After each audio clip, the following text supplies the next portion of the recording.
Thank you very much for this great honor. Good afternoon, fellow graduates. And that really includes all of you, the family and the faculty, because we're all graduating today. It is truly an honor and a humbling experience to share this momentous day with you. Having gone through this once before myself, I recognize the significance of this milestone in each of your lives. I hope you take the time to soak in everything and remember this day. You should be very proud of your achievement. And I'm sure that on this day, maybe more than any other day, you're also deeply aware of and are grateful for all the sacrifices your families and loved ones have made to enable and support your achievements. Please give them a much-deserved round of applause.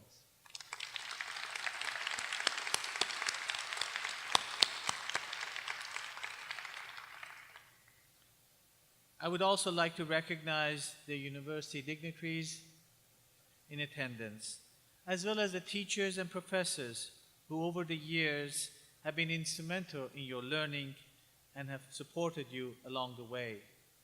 Please honor their contributions.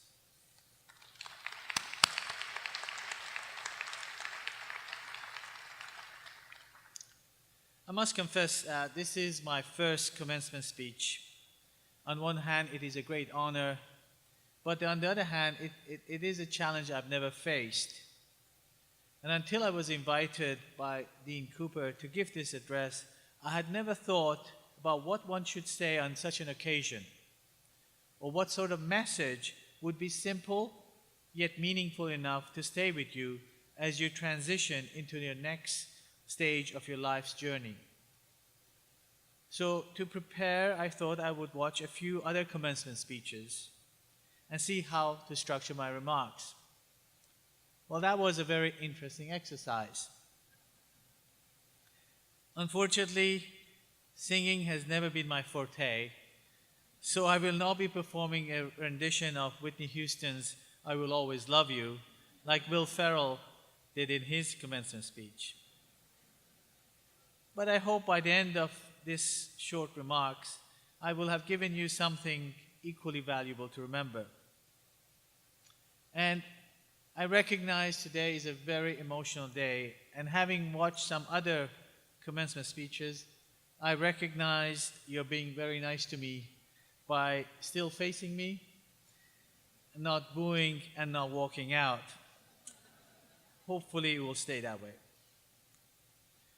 As I was introduced, I am a Canadian, and for all Canadians, the United States of America is not just our neighbor and friend to the south, but is our biggest trendsetter. Everything in US is so much bigger, so much more interesting.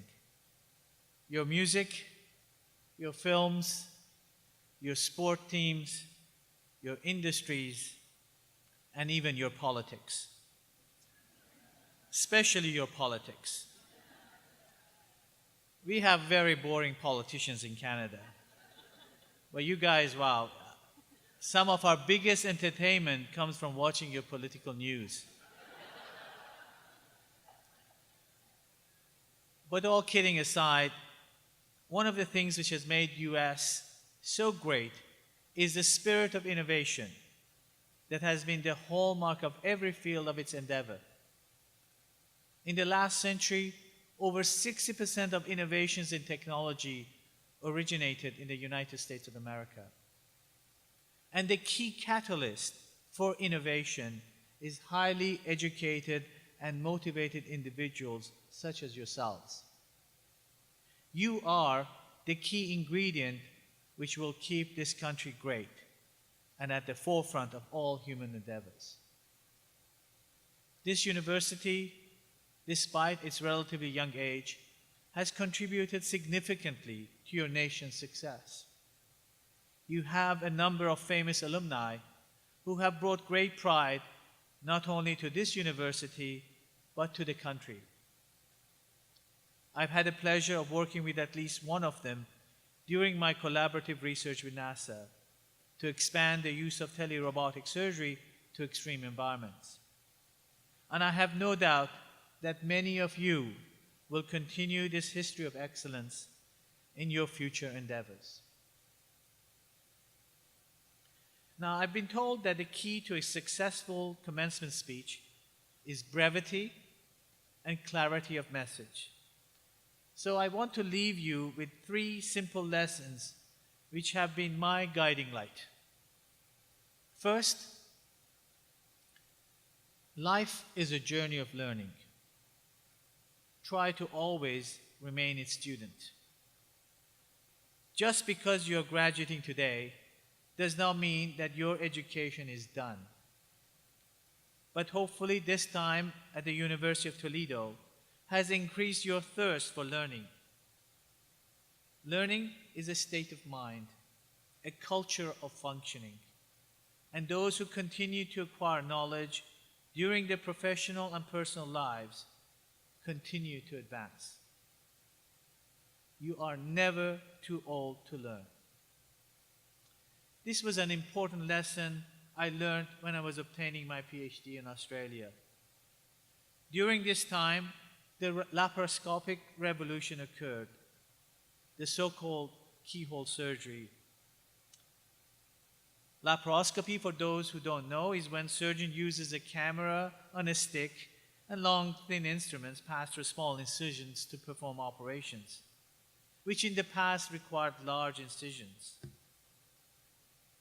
Those who have had laparoscopic surgery can tell you the advantages of quick recovery and return to work. Of course, it is now the mainstay of surgery for most surgeons and specialties. However, back in the late 1980s, it was just starting. And as I was in a lab, I had a chance to practice and develop new techniques and devices related to laparoscopy. Once the chairman saw this, he announced to the whole faculty that if anyone was interested, they should contact me and come and practice in the lab before trying it out clinically. To my surprise, a few days passed before anyone called. And finally, this guy called Mr. Britton Jones.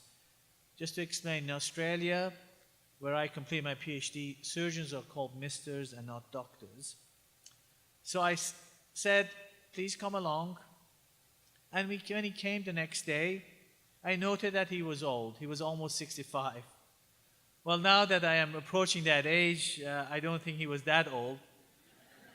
But at that time, I was surprised.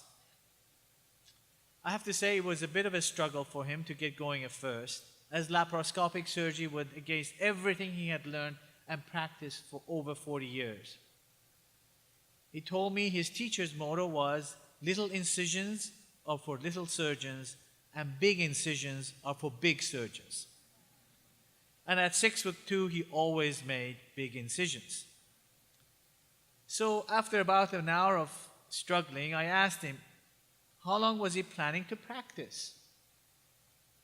And to my surprise, he said he's retiring the next year. And he's going to make his own wine. He's going totally in a different direction. So needless to say, I was surprised, and I asked him, well, if you're not returning to practice next year, why are you putting yourself through all this pain? And he said, well, I wanted to see and learn this new technique.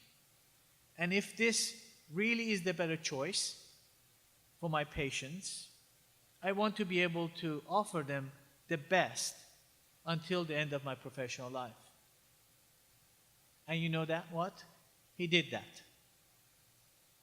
He has been my hero and role model since that day for teaching me the importance of never stopping learning or improving oneself. It is also worth noting that when learning becomes a mode of operation, you no longer become afraid of mistakes. I saw so many people crippled by making decisions or trying new things because they're afraid of making mistakes. If you are truly in a learning mode, this is not an issue.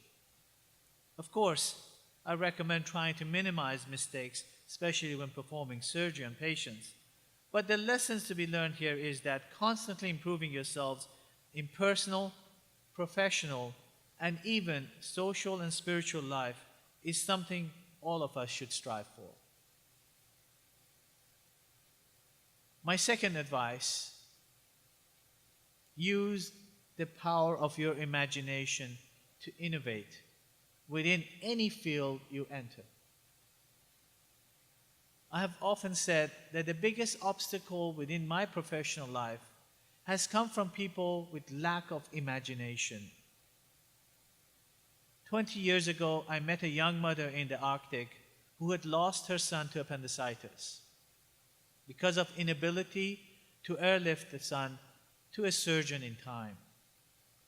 This tragedy set me on a journey to find a way to use robotics to operate on patients in remote regions, which is something we ultimately accomplished in 2003. But I remember the struggle of trying to gain support for this idea, as we needed lots of funding to make this happen. Now, some said it was a fantastic idea, but many saw nothing but obstacles. They asked, what if the lines go through? What if you have too much delay? How could you persuade someone to have surgery when the surgeon is in another city? And on and on. Of course, they had good ideas and good points, but their lack of imagination with respect to what could be done was holding them back to finding new solutions.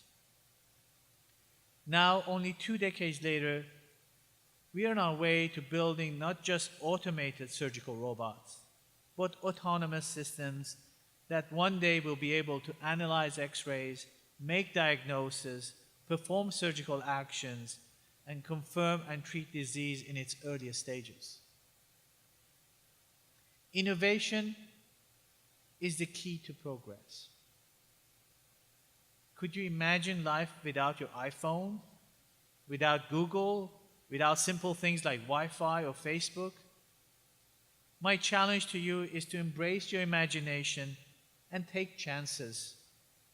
Who knows what you can accomplish? My third and final piece of advice is to celebrate diversity of thoughts, beliefs, cultures, and backgrounds. America is great because of its diversity.